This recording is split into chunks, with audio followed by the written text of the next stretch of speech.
여러분 안녕하세요. 세계적인 스텝 바이 스텝 작자곰 이진웅입니다. 자, 여러분 저 뭐 바뀐 거 없나요? 머리가 바뀌었죠. 예, 막 어떤 사람들은 막 너 파마하다가 머리가 상한 것 같다, 그게 대체 머리가 뭐니, 폭탄을 맞은 것 같다 라고 했지만 오랫동안 고수해오던 그 머리를 드디어 바꿨습니다. 어떤가요?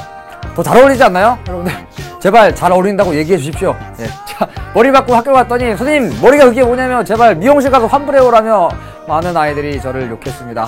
여러분들이라도 저를 지켜주시기 바랍니다. 예. 괜찮지 않나요? 전 나름 만족하고 있습니다.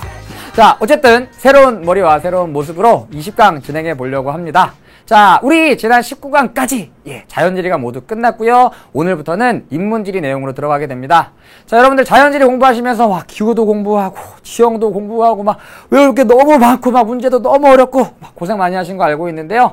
자, 인문지리부터는 여러분 학습해야 될 양도 전반적으로는 적은 편이고요. 여러분들 막 주변에서 막 많이 들었던 내용들, 또 많이 보았던 내용들이 많이 개념적인 내용으로 제시가 됩니다. 그래서 보다 재밌게 또 즐겁게 어렵지 않게 공부하실 수 있을 것이라고 생각합니다. 자, 간단하게 우리 19강에서 했던 내용 정리하고요. 20강 시작해 보도록 하겠습니다. 자, 우리 19강에서는 해안 퇴적 지형에 대해서 다뤘었죠. 그래서 사빈, 사주, 그 다음에 사구, 그 다음에 석호, 사주 이런 지형에 대해서 다뤘었고요. 이 파랑의 퇴적작용 그리고 조류의 퇴적작용에 의해서 다양한 지형들이 만들어진다라고 얘기했었습니다. 그래서 어떠한 지형 형성 작용에 어떠한 원인에 어떠한 작용에 의해서 이 지형들이 만들어지는 건지 잘 구분해 두시고요. 특히나 석호 같은 경우에는 굉장히 깊은 내용들이 출제되는 경우가 많이 있습니다. 그래서 다양한 내용들 잘 챙겨 두시기 바랍니다. 자, 그럼 오늘 20강 민족 및 언어의 분포입니다. 전 세계에 어떤 민족들이 어디에 흩어져서 살고 있는지, 대체 무슨 말을 쓰면서 살아가는지 정리해 보려고 합니다. 자, 본격적인 내용 들어가기 전에 오늘도 역시 세계 여러 지역의 아름다운 모습들 소개해 드려야겠죠? 드디어 벌써 20번째 끌림입니다. 자, 오늘은 여러분들이 아마 많이 들어봤을 그리고 잘 알고 있을 것 같은 지역을 하나 소개시켜 드리려고 합니다. 바로 페루에 있는 나스카 지상화라고 하는 곳인데요. 이 지상화만 보러 가기에는 너무 돈이 아깝다라고 하는 사람들도 있지만 지상화만을 보는 것만으로도 충분히 방문할 가치가 있다라고도 불리는 곳입니다. 바로 나스카 지상화, 페루에 있습니다. 자, 이 나스카 지상화는요, 외계인이 그렸다고도 알려진 곳입니다. 그래서 많은 사람들이 찾아가고 있는 곳입니다. 페루의 수도인 리마에서 남쪽으로 약 400km 거리에 위치하고 있습니다. 무려 450제곱킬로미터에 이르는 넓은 면적에 직선, 삼각형, 사다리꼴 같은 선과 기하학적 문양부터 벌새, 펠리컨, 원숭이, 고래에 이르는 다양한 생명체까지 수백 개의 그림이 지표면에 그려져 있습니다. 그림의 크기는 작은 것부터 10m, 작은 것은 10m부터 큰 것은 무려 300m에 이르는 것도 있습니다. 그렇기 때문에 공중에서 내려다봐야 전체적인 윤곽이 드러나게 됩니다. 이로 인해 항공여행이 인기를 얻기 시작한 1920년대에 들어서야 이 유적이 발견되게 되었는데요. 최근에는 항공기를 이용한 지상화 관광이 페루의 주요 관광 상품으로 자리 잡고 있습니다. 자, 나스카 지상화는 엄청난 크기와 기발한 디자인, 무엇보다 어떠한 목적으로 그렸는지 도무지 알 수 없다는 신비감으로 인해서 전 세계인들의 이목을 집중시키고 있습니다. 많은 학자들에 의해 다양한 주장들이 제기되고 있지만 현재까지 제기된 주장들은 대부분 결함을 갖고 있어서 지상화의 수수께끼를 해명하는 데에는 어려움이 있습니다. 현재까지 겨우 알아낸 사실은 평원을 뒤덮은 검은 돌과 모래를 손이나 막대기로 긁어내 안쪽에 밝은색 흙을 드러내는 아주 간단한 방식으로 그림이 그려졌다는 것 정도입니다. 비가 거의 내리지 않는 사막성 건조기후 덕에 훼손되지 않고 오랫동안 그림이 보존되게 되었습니다. 언제 만들었는지 누가 만들었는지 알 수 없지만 1994년에 유네스코에서는 이 나스카 지상화를 세계문화유산으로 지정했습니다. 해마다 이런 미스테리하고 신비한 나스카 지상화를 관광하기 위해 많은 관광객들이 찾아오고 있지만 현재 자동차 도로의 건설 등으로 인해서 지상화가 많이 사라져가고 있다고 하니 안타까운 일이 아닐 수 없습니다. 자, 제가 정말 가고 싶은 곳 중에 하나가 바로 라틴 아메리카인데요. 그 중에서 페루도 정말 가보고 싶은 곳 중에 하나라고 얘기할 수가 있습니다. 페루에 가면 물론 마추픽추도 구경하고 싶지만 이 나스카 지상화도 정말 많이 보고 싶은데요. 자, 그림에서 사진에서도 볼 수 있듯이 고래 목이 도로에 의해서 잘려 나갔습니다. 아마 조금이라도 좀 늦어지게 되면 이 나스카 지상화도 보기 힘들어지지 않을까 생각하는데요. 정말 외계인이 그랬을까요? 저는 정말 어렸을 때부터 너무 궁금했거든요. 세계 7대 불가사의 중에 하나라고도 하죠. 언젠가 한번은 보고 말겠습니다. 여러분들도 이 비행기를 타고 이 위에서 나스카 지상화를 관람하는 멋진 경험을 하시기 바라고요. 이 지상화를 굉장히 짧은 시간 동안 수많은 지상화를 관광해야 돼서 이 비행기 조종사들이 정말 험하게 운전하는데요. 막 후. 그래서 많은 돈을 내고 비행기를 타고 올라갔는데 멀미 때문에 지상화를 관광하지 못하는 사람도 있다고 합니다. 그래서 멀미약 꼭 챙겨 드시고 올라가시기 바랍니다. 자, 오늘은 나스카 지상화 소개시켜 드렸습니다. 그럼 본격적으로 우리 20강 민족과 언어의 분포에 대해서 살펴보도록 하죠. 자, 잠시만요. 예, 좋습니다. 오늘은 첫 번째 살펴볼 내용은 민족입니다. 자, 일단 민족은요, 공통의 문화적 전통과 역사적 경험을 지닌 집단을 얘기합니다. 그래서 우리 민족을 한민족이라고도 얘기하죠. 공통의 문화적 전통 지녔잖아요. 옛날부터 김치 먹어왔고, 물론 조선시대부터지만 불고기 먹어왔고요. 온돌에서 생활해왔고, 이러한 문화적 공통점을 가지고 있습니다. 그리고 청동기 시대부터 수많은 나라를 거치면서 같은 역사적 경험을 지니고 있죠. 특히 이 민족은요, 국가의 범주에서 표현하진 않거든요. 제 친구 중에 미국에 유학가 있는 친구가 있습니다. 미국에 있다고 해서 너는 한민족이 아니야, 너는 미국이야, 아메리카로 꺼져, 이렇게 얘기하진 않겠죠. 그래서 국가의 범주가 아니라 어떤 이 문화적인 공통점이 이 민족을 구분하는 가장 큰 기준이라고 볼 수 있는데요. 특히 언어 그리고 종교가 민족을 구분하는 가장 중요한 기능 중에 하나입니다.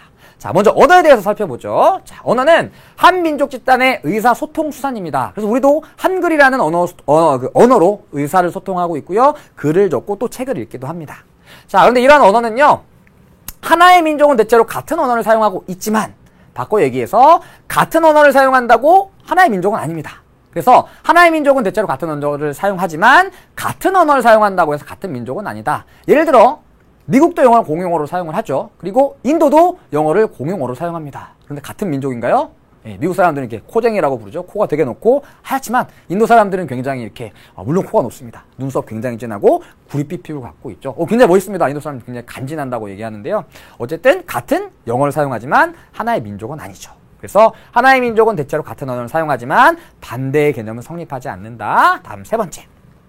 자, 복수 언어를 사용하는 나라들이 있습니다. 우리나라 같은 경우에는 공용어가 한글 하나지만 공용어 자체가 여러 개의 나라들이 있습니다. 인도 같은 경우에는 일단 국가의 전체적인 공용어는 힌디어와 영어 두 가지래요. 그런데 각 주별로 또 공용어가 있답니다. 그래서 나라 전체 주급의 공용어까지 헤아려 봤을 때는 27개인가 8개인가? 어쨌든 20개가 넘는 공용어를 사용하고 있대요. 자, 그런데 이렇게 복수 언어를 사용하는 국가들은 공통점들이 있습니다. 첫 번째가 다양한 민족으로 구성되어 있다는 것이고요. 식민 지배를 받은 경험이 있다는 것이죠. 인도도 영국의 식민 지배를 받아서 영어를 사용하잖아요. 그리고 필리핀의 전통 이 부족 언어가 따갈로그어라고 하는 언어입니다. 그런데 미국의 지배를 받았기 때문에 영어도 같이 사용하고 있죠. 그래서 여러분들 나중에 대학생이 돼서 어학연수를 가고 싶은데 미국이나 캐나다, 영국은 너무 비싸요. 그런 경우에 우리나라 사람들이 많이 가는 곳 바로 필리핀, 싱가포르죠. 상대적으로 경제적인 수준은 낮지만 영어를 사용하고 있기 때문에 영어를 배우기 위해서 많이 갑니다. 그래서 필리핀 같은 경우에도 미국의 지배를 받았기 때문에 인도도 영국의 식민 지배를 받았기 때문에 복수 언어를 사용하고 있습니다. 자, 다음 종교 보죠. 자, 종교는 언어보다 배타성이 강하대요. 그래서 갈등의 원인이 되기도 한답니다. 그냥 이 정도만 알아두시면 될 것 같습니다. 자, 그럼 세계의 주요 언어, 주요 어족부터 살펴보도록 하죠. 자, 주요 어족. 자, 언어의 가족이라고 생각하면 됩니다. 자, 이 어족은요, 여러분들 너무 막 진지하게 자세하게 공부하실 필요는 없습니다. 사실 저도 세세한 것까지는 잘 모릅니다. 그래서 전반적인 구분 살펴보시고요. 그리고 각각의 어족에 어떠한 언어들이 속하는지 이 정도만 살펴보시면 될 것 같아요. 자, 먼저 인도 유럽 어족 보죠. 자, 인도 유럽 어족은 세계 최대 어족이래요. 그래서 이 인도 유럽 어족에 속하는 영어, 에스파냐어, 프랑스어를 사용하는 사람들이 전 세계에 30억 이상이라고 합니다. 정말 많은 사람들이 사용을 하고 있죠. 자, 일단 영어, 세계의 세계의 공통어라고 불리죠. 많은 식민 지배를 받은 나라들, 그리고 수많은 앵글로색슨족이 진출했던 나라들이 바로 영어를 사용하고 있습니다. 그리고 에스파냐뿐만이 아니라 에스파냐의 식민 지배를 받았던 라틴 아메리카, 브라질을 제외한 대부분의 지역에서 에스파냐어 사용하고 있죠. 프랑스어도 쓰는 나라 많이 있고요. 등등등등. 이렇게 많은 언어들이 인도 유럽 어족에 포함되어 있기 때문에 전 세계에서 사용될 수가 가장 많겠죠. 그래서 세계 최대 어족. 그리고 영어가 바로 이 인도 유럽 어족에 속한다. 이 정도 기억해 두시면 될 것 같습니다. 다음 두 번째, 우랄 알타이 어족. 많이 들어봤죠? 예, 여러분 초등학교 때 그리고 중학교 때 국어 처음 배우기 시작할 때 우리나라 한글은 우랄 알타이 어족에 속해요. 이런 얘기 들어본 적 있으시죠? 그래서 우리 한글이 바로 이 우랄 알타이 어족에 속합니다. 자, 그래서 이 우랄 알타이 어족은 몽골에서 터키에 이르는 지역에서 주로 사용되고 있고요. 터키어가 가장 대표적인 우랄 알타이 어족입니다. 다음 아래쪽 중국 티베트 어족. 중국부터 인도차이나 반도에 걸쳐 분포하고요. 중국어, 티베트어가 가장 대표적입니다. 자, 대충 하는 게 아니고요. 여러분 정말 요 정도만 알고 가시면 됩니다. 저를 믿으십시오. 네, 요 정도만. 다음 햄 어족. 네, 햄. 다음 셈. 북부 아프리카와 서남아시아 일대에서 이 햄셈 어족을 사용하고 있고요. 특히나 아랍어가 이 햄셈 어족에 속합니다. 자, 아랍어는 전 세계적으로 사용하는 사람이 굉장히 많습니다. 그래서 사용자 수의 비중을 고려해 봤을 때 전 세계에서 5번째로 사용 비중이 높은 언어입니다. 자, 왜 이렇게 아랍어를 많이 사용할까요? 사실 우리나라 사람들이 보기에 이 아랍어 정말 글자인가 죄송합니다. 아랍어를 사용하는 분들께 정말 죄송하지만 사실 막 이렇게 글자인가 싶을 정도로 정말 막 꼬불꼬불 적혀져 있죠. 이걸 대체 어떻게 읽는 거야? 그런데 정말 많은 사람들이 아랍어를 사용하고 있습니다. 자, 이 아랍어가 퍼져나간 것은 이슬람교의 전파의 영향이 가장 큰데요. 이슬람교의 경전인 쿠란이라고도 부르죠. 이 쿠란은 아랍어로만 쓰여질 수가 있대요. 그래서 이슬람교가 전파되면 쿠란을 읽어야 되는데 아랍어를 읽으면 이게 대체 뭐야? 지렁이야? 뭐야? 아랍어를 공부해야겠구나. 그러면서 아랍어가 전파되게 된 것이죠. 그래서 우리나라에도 이제 쿠란을 한국말로 적어 놓은 책이 있는데요. 이것은 한국어 쿠란이라고 부르지 않고 쿠란 한국어 해설이라고 부릅니다. 그래서 원래대로라면 쿠란이 아랍어로만 적혀야 되기 때문에 이렇게 아랍어가 널리 퍼지게 된 것이죠. 그래서 아랍어 사용자 수가 굉장히 많다. 이 정도 알아두시고요. 다음 기타 중남부 아프리카의 언어 수많은 민족이 살고 있죠. 수단어, 반투어 등도 있고요. 말레이 반도와 인도네시아, 태평양 걸쳐있는 이런 언어들도 있습니다. 간단하게 알아두시고요. 자, 다음 여러분 교재 보시면 아래쪽에 세계 문화지역 나와 있죠. 자, 요 내용은 종교와도 굉장히 밀접한 관련이 있습니다. 그래서 우리 다다음 시간에 종교까지 다 배운 다음에 문화지역 간단하게 살펴보도록 하고요. 오른쪽으로 넘어가 보죠. 우리 언어와 인종의 분포 먼저 유럽부터 볼게요.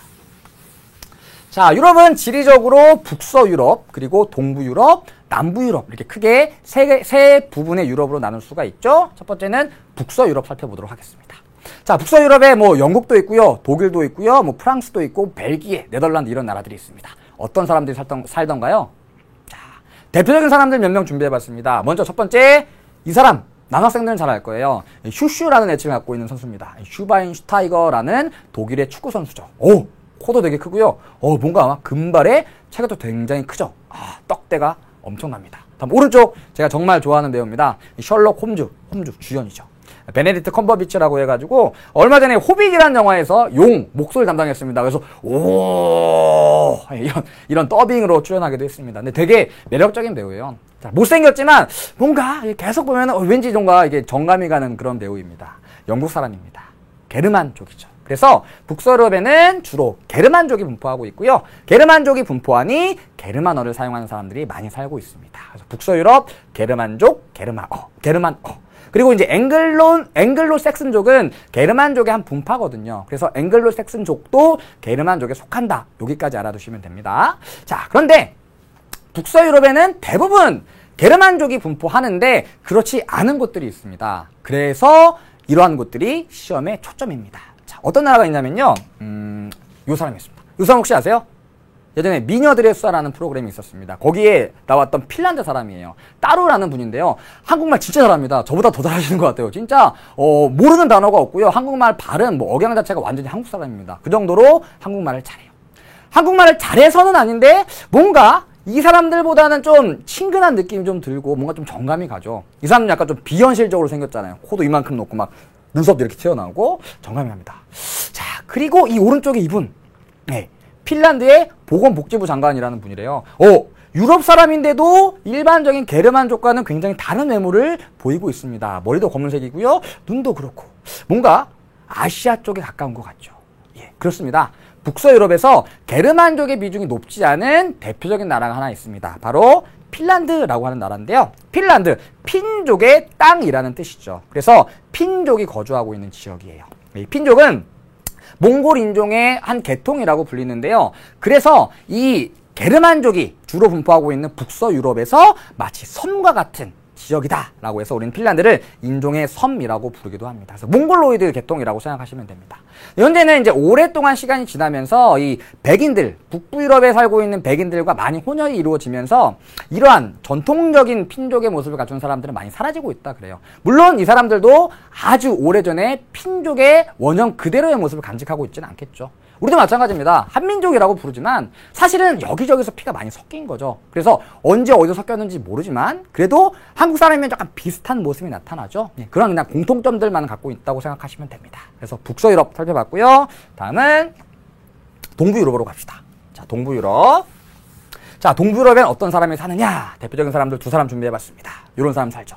우와! 제가 정말 좋아하는 테니스 스타입니다. 이 샤라포바. 실력으로도 유명하고 미모로도 유명한 테니스 선수죠. 그래서 테니스 할 때마다 경기를 보면 정말 되게 시끄럽습니다. 막 으악! 으악! 으악! 남자가 괴성을 지르는 테니스 선수인데요. 기합을 넣는 거죠. 우와! 괴성으로 굉장히 유명해진 선수입니다. 그런데 세계 정상 위치까지 올라섰죠. 러시아 사람이에요. 샤라포바, 마리아 샤라포바. 굉장히 하얀 피부를 갖고 있고요. 금발이 특징이죠. 다음 오른쪽 누군가요? TV에서 자주 봤을 텐데 푸틴이라는 분입니다. 푸틴. 러시아의 대통령이죠. 그래서 이 게르만족보다는 광대뼈가 조금 들어가 있고요. 전반적으로 새하얀 피부, 그리고 기골이 장대한 것이 특징입니다. 러시아를 중심으로 동부 유럽 쪽에 분포하고 있는 이 민족, 바로 죄송합니다. 슬라브족이고요. 슬라브어를 주로 사용합니다. 그리고 동부 유럽임에도 불구하고 슬라브족의 비중이 높지 않은 나라들이 역시 또 있습니다. 마치 핀란드처럼. 자, 어떤 나라가 있냐면 먼저 이 사람. 헝가리 대통령이래요. 역시 슬라브족과는 굉장히 다른 모습을 갖추고 있죠. 머리가 검은색이고요. 콧수염도 검은색이네요. 이 푸틴 대통령은 길르면 금발에 수염이 나겠죠? 네, 검은색입니다. 뭔가 정감이 가요. 약간 몽골 계통으로 생겼습니다. 그렇죠. 헝가리는 마자르족이라는 역시 몽골 계통의 사람들이 많이 거주하고 있습니다. 그래서 여러분들 역사 시간에 훈족 배웠었죠. 훈족. 그래서 헝가리의 나라 이름이 훈족의 나라란 또 갖고 있대요. 그래서 이 주변 나라 사람들은 너희는 훈족이야 라고 부르는데 이 헝가리 사람들은 자신들을 우리는 마자르족이야 라고 부른대요. 그래서 몽골 계통의 인종이라고 볼 수 있습니다. 그래서 우리와 좀 닮아있는 모습이 있죠. 헝가리 있고요. 다음 두 번째. 자, 이 사람은 제가 예전에 되게 좋아했던 선수입니다. 게오르그 하지라는 축구 선수인데요. 어떤가요? 역시 동부 유럽이지만 러시아 비롯한 이 슬라브족과는 다른 모습을 하고 있죠. 구릿빛 피부에 뭔가 짙은 눈썹, 그 다음에 검은 머리를 특징으로 갖고 있는데요. 루마니아 사람입니다. 루마니아. 그래서 루마니아는 동유럽에 속하지만 라틴족의 비중이 굉장히 높습니다. 나라 이름 자체도 루마니아, 로마의 땅이란 뜻이에요. 과거에 이제 로마가 굉장히 확장했었을 때 거주하던 사람들이 여전히 남아있는 곳입니다. 그래서 동부유럽 슬라브족의 비중이 높은데 헝가리와 루마니아에서는 슬라브족이 아닌 마자르족과 라틴족의 비중이 높게 나타난다. 여기까지 정리해 두시면 되겠죠? 다음 남부로 갑시다. 남부 유럽. 자, 남부 유럽 하면은 여러분들 축구 잘하는 나라가 많아서 특히 남학생들 잘할 텐데요. 두 사람 준비해봤습니다. 호날두. 그 다음에 굉장히 섹시한 부폰이죠, 부폰. 죄송합니다. 사진이 조금 그렇네요. 약간 이게 앞가름만 하고 있습니다. 자, 호날두. 이 민족의 가장 대표적인 형태를 갖추고 있는데요. 곱슬머리에 구릿빛 피부, 굉장히 정열적인 모습을 갖추고 있죠. 부폰도 마찬가지죠. 뭔가 괜히 딱 봐도 뭔가 약간 이 섹시함이 좀 묻어나는 것 같은, 왠지 머리에 묻을 바르지 않아도 왠지 젖어 있을 것 같은 약간 열정적이고 정열이 넘치는 그런 사람들 같죠. 바로 라틴족이라고 부릅니다. 남부 유럽에 이런 라틴족이 많이 거주하고 있습니다. 굉장히 노는 거 좋아하고요. 말하는 거 좋아한대요. 그리고 시끄럽대요. 그래서 예전에 한 외국인이 한국인들을 표현하기를 한국인들은 아시아의 라틴족이라고 불렀대요. 노는 거 되게 좋아한대요. 정열적이죠. 되게 멋있습니다. 특히 이제 제가 아는 어떤 여성분이 이탈리아에 놀러 갔는데요. 라틴족의 비중이 되게 높겠죠. 너무 잘생겼대요. 뭐 곳곳에 막 원빈이 막 껌을 팔고 있고, 막 장동건이 막 꽃을 팔고 있고, 막 누구 있죠? 막 이완 이런 애들이 막 소매치기를 하고 있고 막 그렇답니다. 정말 막 사방에 너무 막 멋있는 남자들이 넘쳐가지고 황홀경에 빠지다 왔다 그러는데요. 그 정도 굉장히 열정적이고 정열적이면서 멋진 이런 사람들이 많이 살고 있습니다. 남부 유럽에. 그래서 호날두나 부폰 같은 라틴족이 많이 살고 있다. 그리고 이 사람들이 라틴 아메리카로 이동하면서 라틴 아메리카의 문화에 큰 영향을 주게 되는 것이죠. 남부 유럽, 라틴족, 라틴 계열. 자, 그럼 유럽의 민족 및 언어, 인종 분포 한번 살펴볼게요. 자, 일단 북서유럽에 전반적으로 게르만족 분포하고 있습니다. 그런데 북서유럽이면서 핀란드는 핀족의 비중이 굉장히 높게 나타나죠. 예외적인 나라. 자, 그리고 프랑스, 프랑스도 역시 북서유럽에 속하죠. 그런데 게르만족이 아니라 라틴족의 비중이 높게 나타납니다. 여기도 체크해 두셔야 되고요. 다음 남부유럽 라틴족의 비중이 높게 나타납니다. 그래서 정열적인 빨간색으로 칠해놨죠. 와, 왠지 열정이 넘치는 것 같아요. 다음 동부유럽은 전반적으로 슬라브족의 비중이 높습니다. 그런데 요 나라 어디죠? 여러분 3, 4강에서 했던 세계 지역구분 기억나시나요? 체코, 슬로바키아, 폴형, 루블조 했었잖아요. 폴형, 루블좀조, 폴란드, 헝가리. 그래서 마자르족의 비중이 높게 나타나고요. 그 다음에 루마니아, 라틴족의 비중이 높게 나타나는 것이죠. 그래서 첫 번째 전반적인 흐름을 파악하시고요. 그 다음에 예외적인 나라들 기억해 두시면 됩니다. 유럽의 인종, 민족 분포 살펴봤고요. 다음 아프리카로 가볼게요. 자, 아프리카는 먼저 북부아프리카와 중남부 아프리카로 나눌 수 있는데요. 북부아프리카에 셈족 그리고 햄족이라는 사람들이 살고 있습니다. 그 먹는 햄이 아니고요. 이 민족의 이름이에요. 그 다음에 아랍어. 네. 이슬람교 영향을 받았다는 얘기죠. 그리고 여러분들 아마 잘 모르는 사람도 있을 텐데요. 역시 축구 선수 하나 준비해봤습니다. 아델 타랍이라고 부르는 선수입니다. 그래서 예전에 박지성 선수와 QPR에서 같이 뛰었던 선수인데요. 현란한 개인기로 인해서 이제 욕을 자주 먹었던 선수입니다. 예.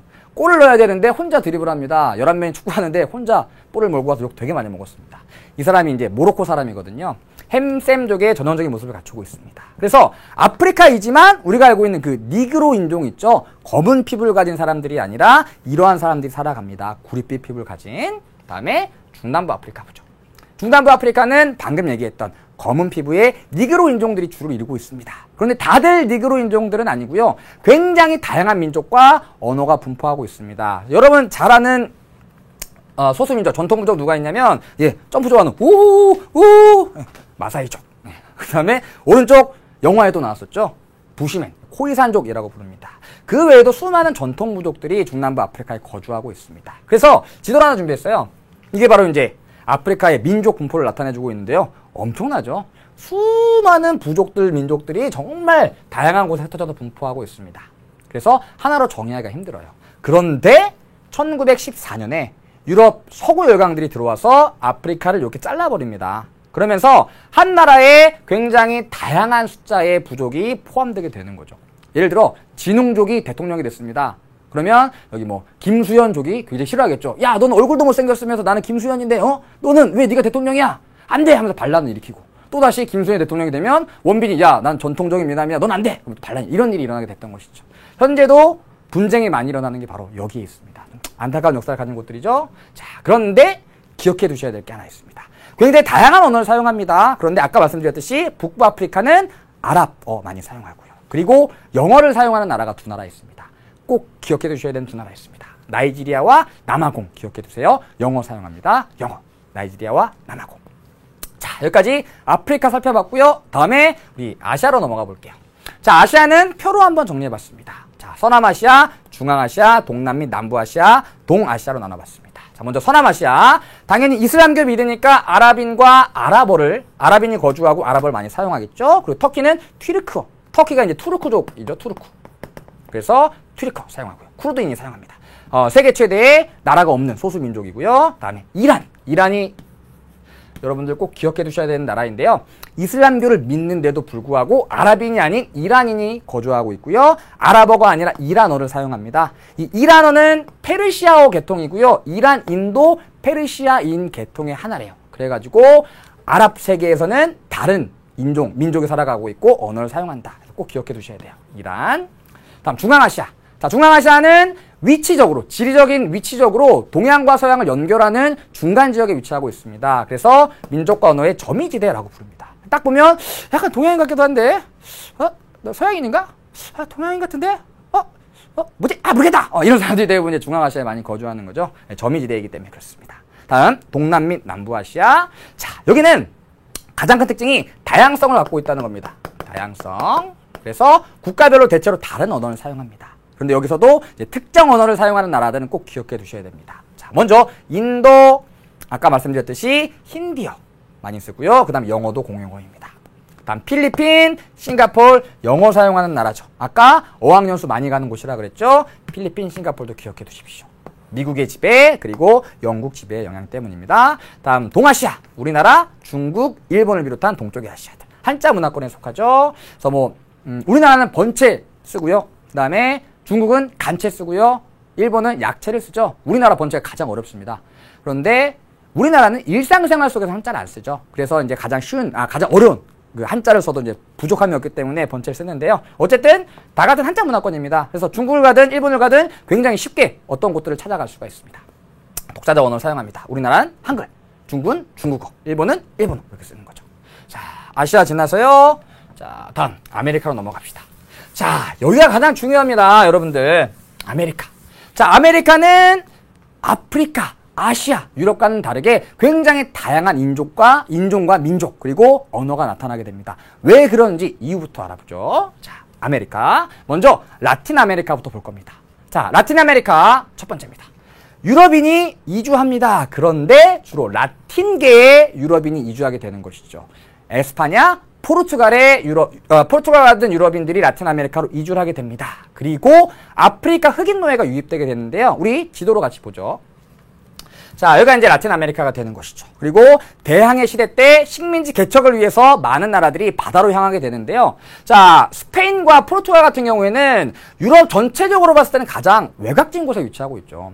그러니까 유럽에서 뭔가 좀 큰 힘을 내긴 힘들었습니다. 그런데 바다로 쉽게 나갈 수 있다는 장점이 있었던 것이죠. 그래서 대항해 시대 때 이 신항로 개척과 그다음에 이 식민지 건설에 굉장히 큰 역할을 했던 나라들입니다. 그래서 에스파냐 하면 무적 함대로 유명하죠. 아르마다, 인빈시블 아르마다인가? 아르마다로 굉장히 유명합니다. 에스파냐. 그래서 바다로 떠났던 것이죠. 그래서 포르투갈 그리고 스페인의 많은 배들이 라틴 아메리카로 이동을 하게 됩니다. 그래서 에스파냐는 멕시코를 비롯해서 이쪽 전반적인 지역들로 가고요. 포르투갈도 이동을 하게 됩니다. 자, 좀 이따 다시 자세하게 살펴보고요.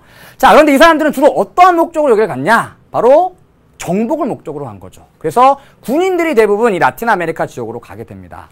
자, 그러다 보니 가족들을 데려오기가 힘들었죠. 자, 정복을 하고 갑니다. 야, 아빠 여기서 싸울 테니까 딸, 아들 넌 뒤에서 구경해. 막 싸우는 장면을 보여줄 수가 없겠죠. 그리고 굉장히 먼 백길을 이동해 와야 됩니다. 여기 가면 뭐가 기다리고 있을지 몰라요. 가족들을 데려오기가 힘들었겠죠.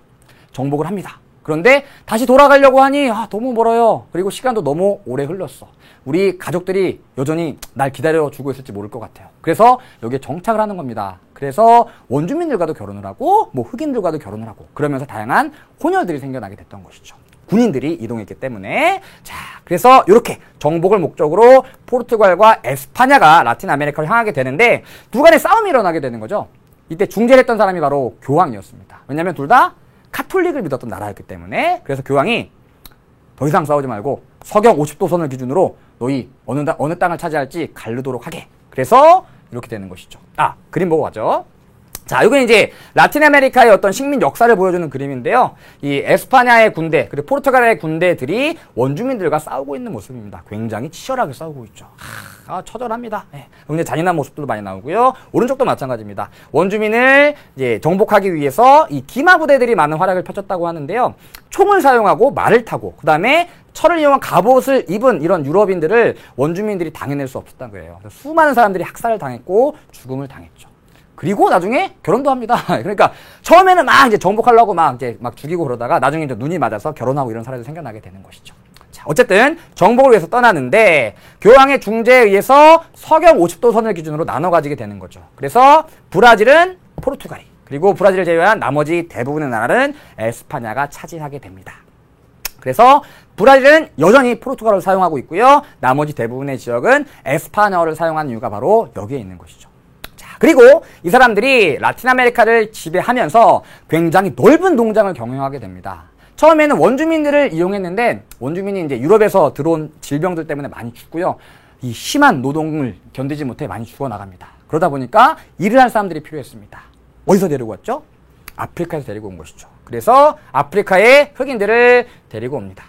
자, 주로 어디로 많이 데리고 왔냐면 이쪽 쿠바, 아이티, 자메이카가 위치해 있는 카리브해, 그리고 세계에서 커피를 가장 많이 생산하는 나라죠. 브라질의 해안 지역으로 많은 흑인들을 데리고 오게 됩니다.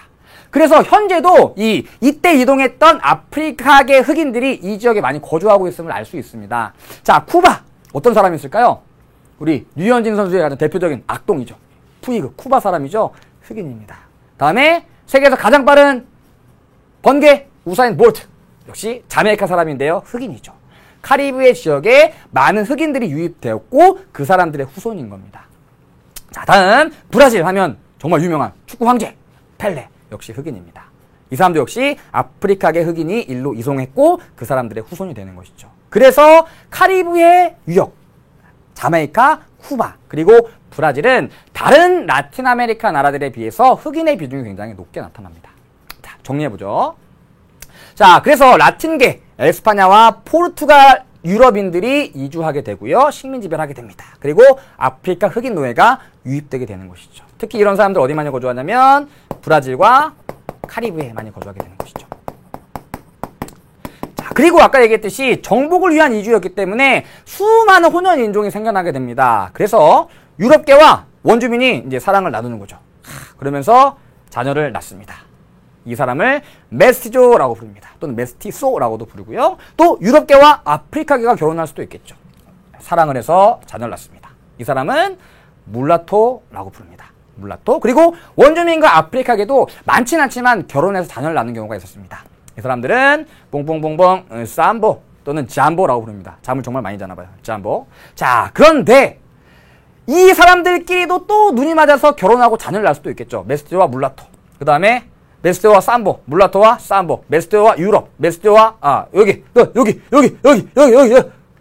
어떻게 다 이름 붙이죠?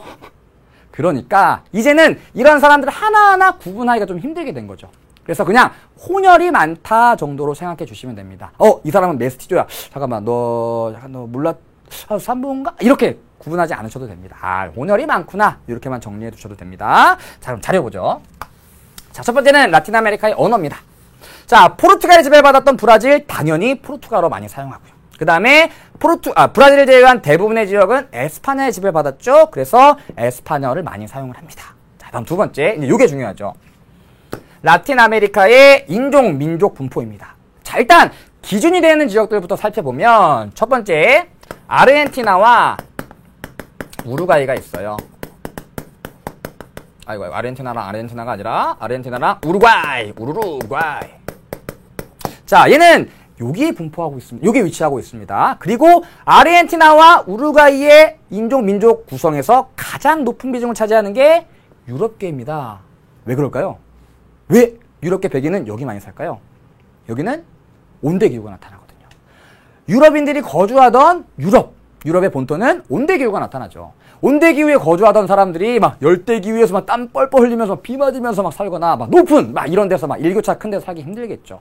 그래서 자신이 살던 곳과 비슷한 기후가 나타나는 아르헨티나와 우루과이에 많이 거주하게 됩니다. 브라질도 마찬가지죠. 이쪽에 온대기후가 나타나니까. 그래서 이 지역들은 백인의 비중이 높게 나타납니다.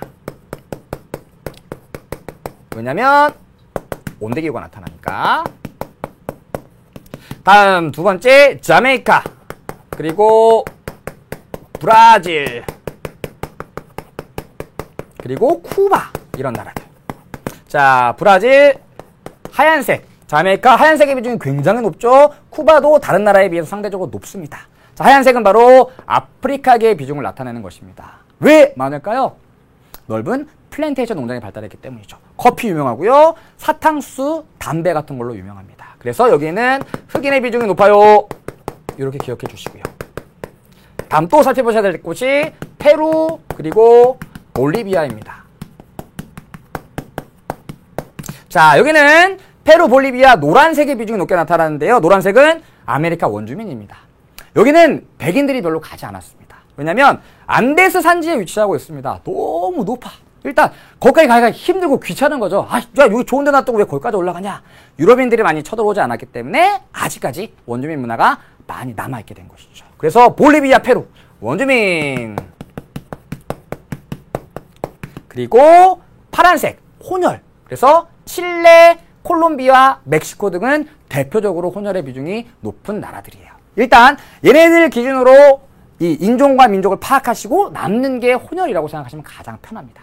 자, 그래서 여러분들 우리 축구 경기 하기 전에 대표팀 이렇게 나와가지고 이렇게 사진 찍잖아요. 사진 한번 준비해봤습니다.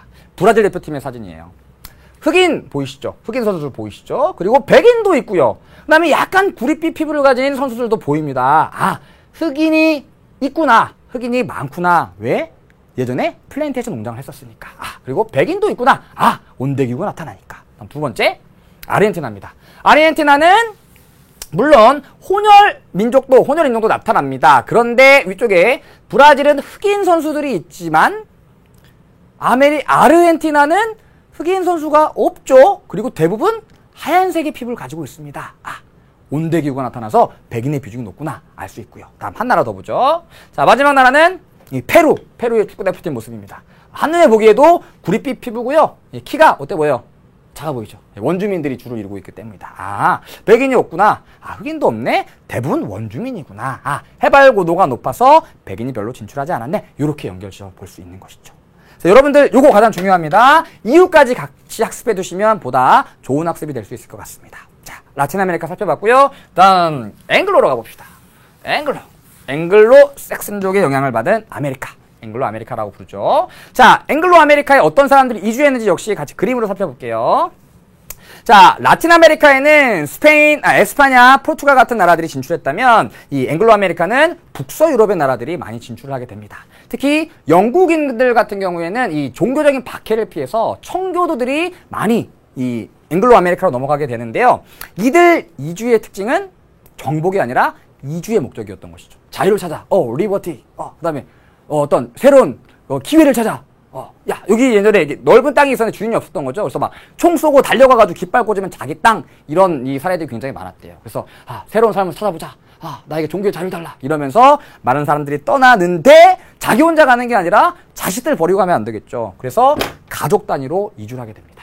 그래서 프랑스로도 가고요. 그 다음에 아래쪽에 미국으로도 가게 됐던 것이죠. 그래서 가족 단위 이주였던 거죠. 그러다 보니까 아내도 같이 가고요. 아들, 딸도 같이 갑니다. 물론 어여쁜 인디언들이 옆에 나타날 수도 있습니다. 눈이 이렇게 이쁜데, 근데 아내가, 너 뭐 하는 짓이야! 이렇게 되는 거죠. 라틴 아메리카는, 이쁘네! 이렇게 하면 되는 건데, 얘는 그게 안 되는 거죠. 그래서 어쩔 수 없이, 그러면 안 되겠죠? 청교도들이니까 그냥 근검 저렇겠으니까 가족 단위로 생활했기 때문에 혼혈이 별로 없게 됩니다.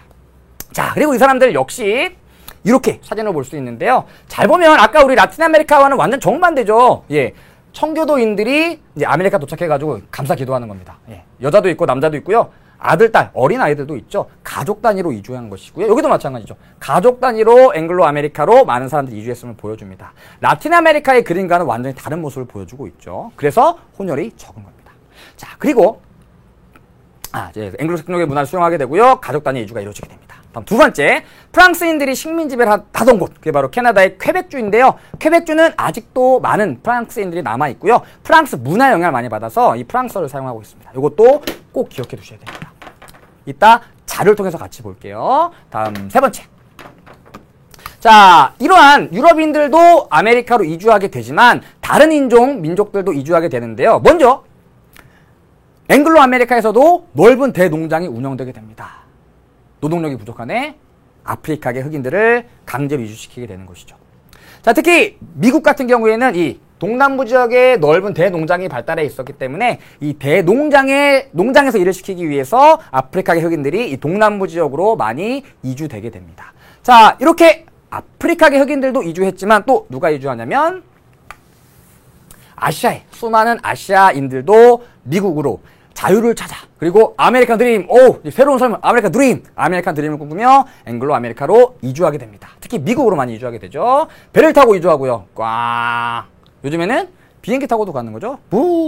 새로운 삶을 찾아, 나의 제2의 자아를 찾겠어, 떠나가는 겁니다. 자, 그런데 이런 아시아계들이 주로 어디에 거주하나 살펴봤더니 주로 서부 해안 지역에 거주하고 있대요. 왜 그럴까요? 첫 번째, 원래 살던 곳이랑 거리가 가깝죠. 괜히 여기서 떠나서 여기까지 갈 필요 없겠죠. 가까운 곳에 정착을 하게 되고요. 그 다음에 원래 살던 온대 기후 지역과 비슷한 기후가 나타나기 때문에 서부 해안 지역에 많이 거주하게 됩니다. 그래서 중국인이 많이 모인 곳에 차이나타운, 그 다음에 한국 사람들 많이 모인 곳에 코리안타운이 발달하게 되는 거죠. 바로 LA에 발달하게 됩니다. 그래서 제 친구 중에 미국에 사는 친구가 3명 있는데요. 다들 LA에 거주하고 있습니다. 나중에 알고 보니까 다 다른 시기의 이민을 갔고요. 저는 다 알았는데 지들끼리 몰랐었거든요. 나중에 나이 먹고 다시 연락을 해서 알아봤더니 새끼리 다 친해졌더라고요. 그러니까 이제 미국에 갔지만 사실은 미국인들이 아니라 한국인들끼리 사는 거나 다름이 없습니다. 그래서 한국말만 쓰면 산대요. 맨날 된장찌개 먹고. LA, 한국인, 코리아타운이 발달했습니다. 자, 다음은 아시아계도 이주하지만 다음 여기 미국 아래쪽에 있는 멕시코인들도 많은 사람들이 미국으로 건너오게 됩니다. 히스패닉이라고 부르죠. 이 중남미에 거주하고 있는 라틴 계열의 민족들. 자, 이 사람들도 역시 자기가 살던 곳과 가까운 남부 지역으로 많이 이주하게 되고요. 역시 이 지역도 자기가 살던 곳과 굉장히 비슷한 기후가 나타난 지역이라고 볼 수 있겠죠. 그래서 서남부 지역에 많은 히스패닉들이 이주하게 됩니다. 자, 그래서 정리하면 이렇게 되는 거죠. 3번, 아프리카계 노예 노동력이 많이 유입됩니다. 근데 이런 사람들은 이 아프리카계는 주로 어디에 거주하냐면 동남부 지역으로 유입되게 되는 것이죠. 다음, 아시아계는 서부 해안 지역. 다음에 히스패닉은 아까 국경을 넘어 남서부 지역에 많이 유입되게 되는 것이죠. 자, 특히 이 히스패닉은 최근에 인구가 엄청나게 급증하고 있는데요. 히스패닉들은 라틴계의 영향을 받아서 대부분 가톨릭교를 믿습니다.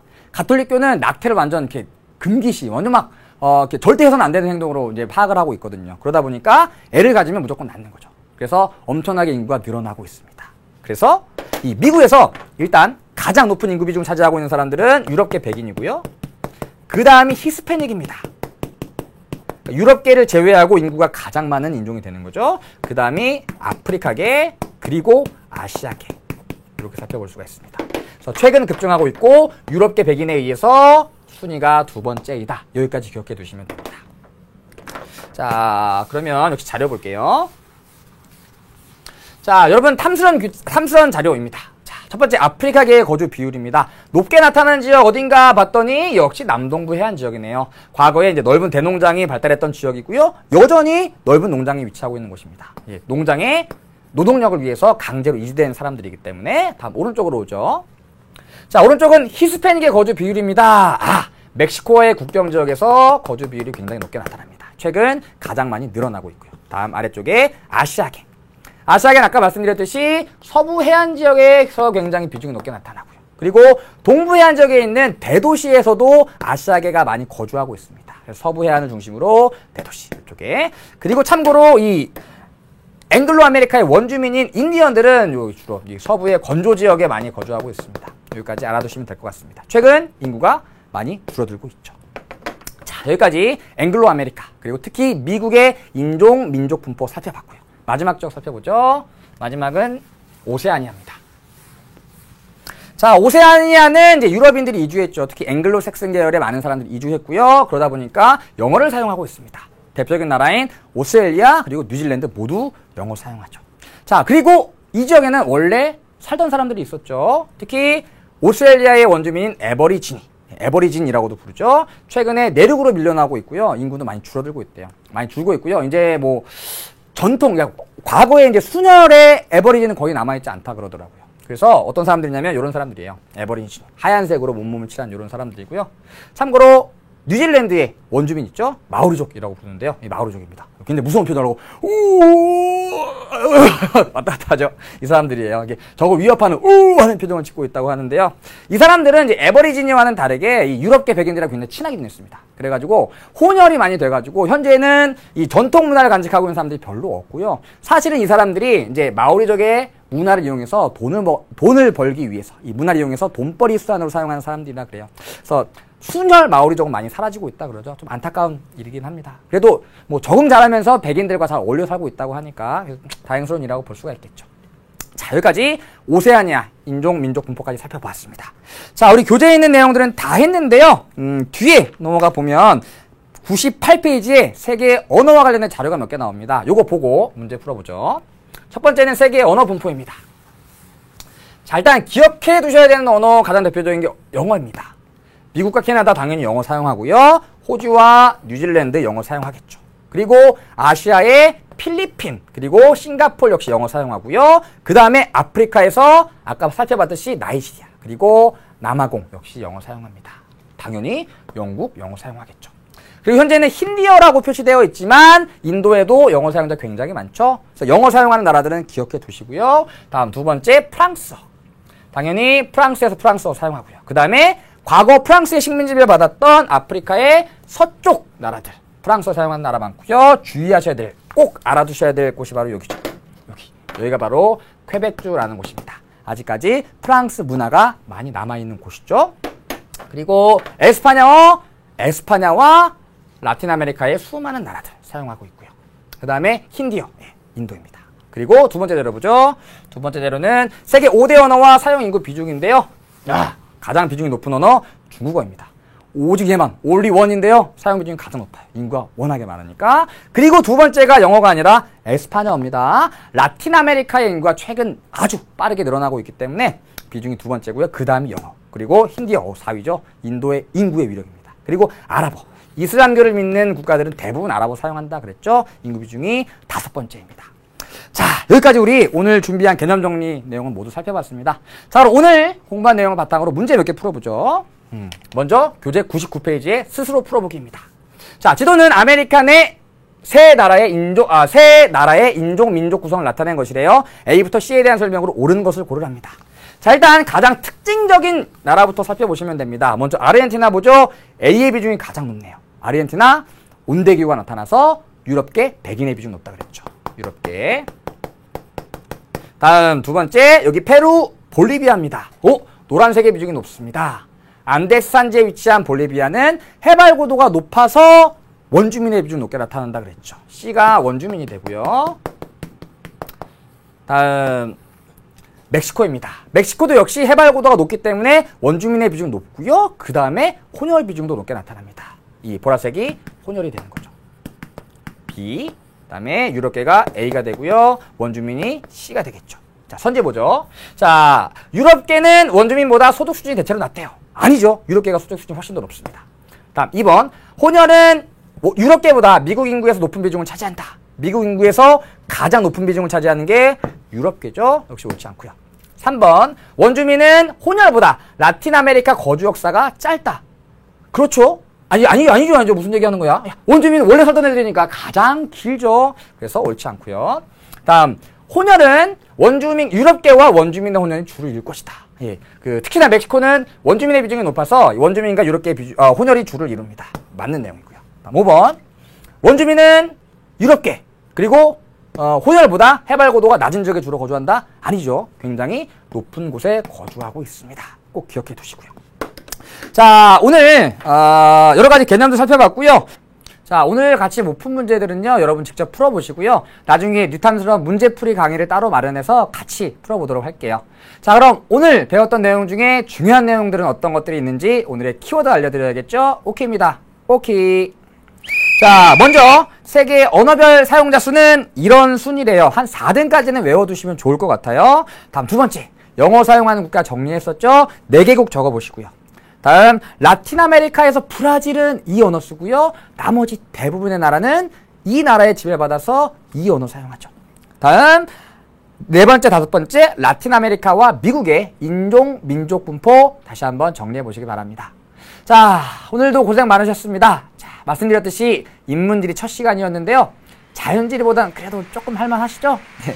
앞으로 아마 여러분들이 조금 관심 있는 내용들, 또 평소에 들었던 내용들이 나와서 좀 부담 없이 학습하실 수 있을 것 같습니다. 오늘 배웠던 내용들 꼭 복습하시고요. 자, 다음 시간에는 우리 종교와 관련된 내용들 다뤄볼 겁니다. 종교의 분포와 확산, 첫 번째 시간으로 다양한 종교 구분해보고요. 여러 가지 종교에 대해서 살펴보도록 하겠습니다.